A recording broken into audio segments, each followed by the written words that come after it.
First off, the Lakers are extremely lucky to be up 3-2 in this series. The second biggest playoff collapse of all time could have been avoided with not doing this one play. Everything else that happened at the end of regulation can be attributed to incredible plays made by the Lakers, but this one right here was controllable. And because of these 3 free throws, the Lakers were able to shock the Rockets enough that they couldn't recover in overtime in Game 2, and here we are approaching Game 6 with a lot of questions. A huge reason why the Lakers beat the Rockets early was Kennard's scoring. Let's quickly examine what was going so well for him and then contrast that to what has happened the last 3 games that has completely shut him down. I want you to notice what happens when he brings the ball up across half court. There's a certain built-in aggression to this role, and he was taking advantage of it, much to the surprise of the Rockets' defense. Pushing the pace can lead to matchup advantages, and Reed Sheppard has a crosshairs on his back as anyone with the ball has free reign to go right at him whenever they get the chance. And just when the Rockets defense thinks he'll go back into quiet mode of the facilitating point guard who just wants to initiate a half-court set, he catches Aaron Holiday completely out of position and Şengün asleep in the lane to lay this in easily. But even just being the lead guard to start the offense put him in positions to find openings from out top, like this slow developing get action that catches Amen Thompson foolishly going underneath Ayton and gifting Kennard an open look from 3. Now, if you examined Game 5 closely, you would see that Kennard almost never brought the ball up the court in any kind of attack. Granted, Austin Reaves came back and played heavy minutes, and that would sop up a number of those opportunities. But the Marcus Smart experience reared its ugly head, and it was extremely frustrating from a coach's perspective to watch him bring the ball up to start the offense and then proceed to commit some of the most confounding turnovers you're ever going to see at the upper levels of the game in the playoffs. If these are the possessions they're getting at the expense of a Kennard opportunity, then JJ Redick needs to adjust this ASAP. But the other way Canard was killing the Rockets was coming off screens, which requires a singular focus by his teammates to actively and patiently look for him. On this sideline out of bounds play, Canard is a secondary focus, but when he does come off this pin down, he's at full speed and a 2-step lead over Thompson. This gets him downhill for the nice offhand runner off the glass. This was a weird play with Marcus Smart running through it like this, but the main idea is to pin away for Canard while picking on Şengün in drop coverage. Canard explores the opening in the mid-range and hits the little 14-footer. Another sideline out of bounds is run for him to just curl around the Ayton screen knowing Şengün will not step up, and he gets another good look from 17 feet out. The other area of note was sprinting into handoffs where he can utilize his best attribute, reading the coverage and knowing where to hunt for shots. Here's an even better action where Smart sets a pin down, which makes Thompson think there will be a switch. Now on the handoff, no one can get there and he's wide open for another triple and has the entire Rockets defense panicked. Contrast that to Game 5, where Kennard simply did not get any of those opportunities to hunt for shots in the Lakers offense. Here's one that slightly resembles what he had been getting with his pin away by Ayton, but doesn't get much of a runway to get going fast. And then he inexplicably passes up the open shot on the catch, leading to an all-out pursuit from 3 defenders that force him into a turnover.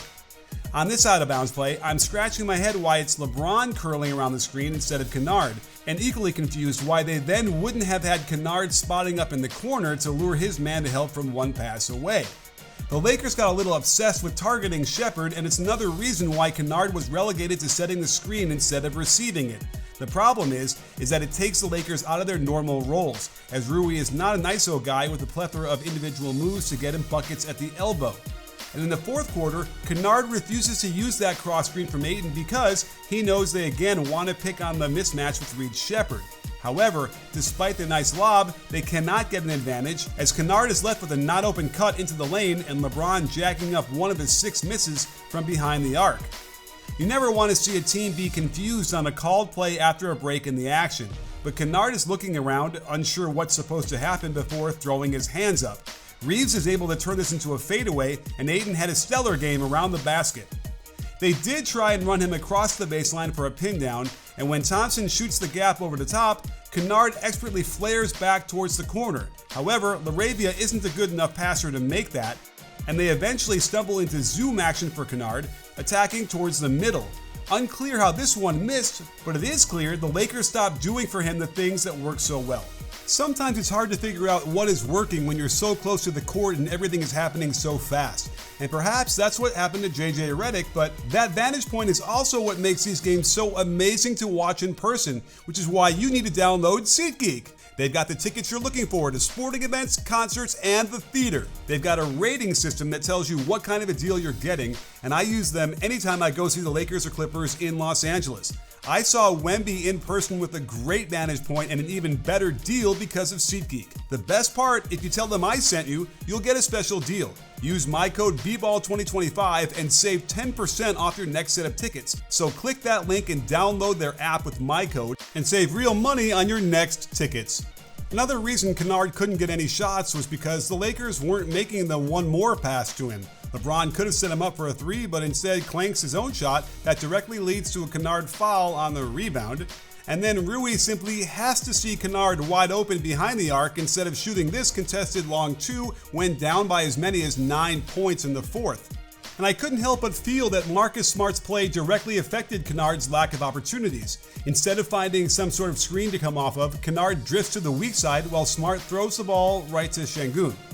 Let me be clear, Smart was great the first 2 games of the series, but one glance at his advanced metrics reveal a severe decline in effectiveness, and so much of it is a deadly combination of decision making and skill level, like forcing this drive and committing a hop travel when he lifts off his right foot and lands on it consecutively for the easy call.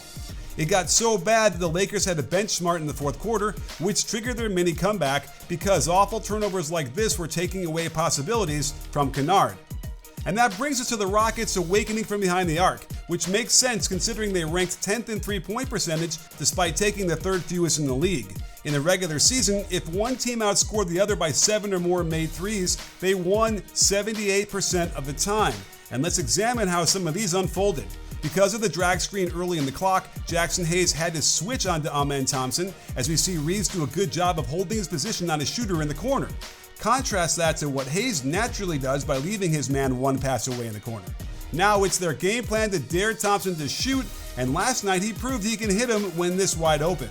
In transition, Austin Reeves had to pick up Sengun, which is good, but he needs to realize much earlier that Hayes sprints down there to scram him out of there. By the time Reeves realizes that's happening, it's too late and the Rockets get a good look. This was actually a really good blind double by Vanderbilt. But if you risk it for the biscuit, you better make sure you get it, or else it's a wide open corner kick out and a swish. Ime Udoka finally started playing Reed Sheppard major minutes, and despite his defensive shortcomings, it's been working. They basically won Game 3 with him playing a season-high 45 minutes, and last night, Rui and Kennard screw up the timing of the switch, and Sheppard is more than happy to light up an open shot from way downtown. Another transition basket where the Lakers' defense does not stand up to scrutiny. Rui has to jump to Sheppard to dissuade a shot, and that does lead to a drive. DeAndre Ayton's natural instinct is to crash down to the paint, but it was his man popping out that he needed to be closer to, and Okogie is too good a shooter to leave him this much space. While Reeves correctly didn't leave his man alone to help one pass away in the corner earlier, he makes that mistake here. Remember, the help should always come from the weak side, so Ayton should be rotating over to allow Austin to stay close to his man. This type of drive and kick is the easiest play they can get.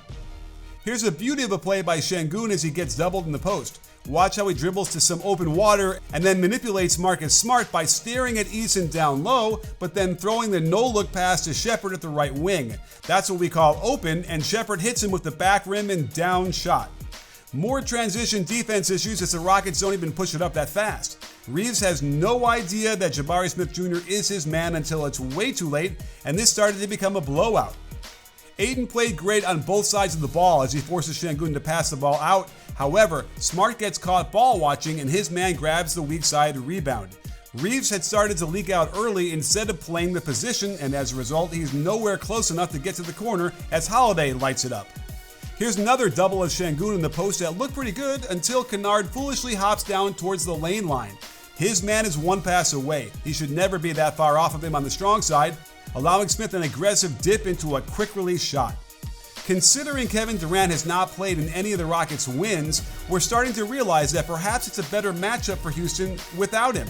The constant double teams were wreaking some amount of havoc on the Rockets' offense overall, and without him in the lineup for Game 6, you have to imagine the Rockets have a great chance to win their 3rd in a row, setting up a tremendous showdown in Game 7.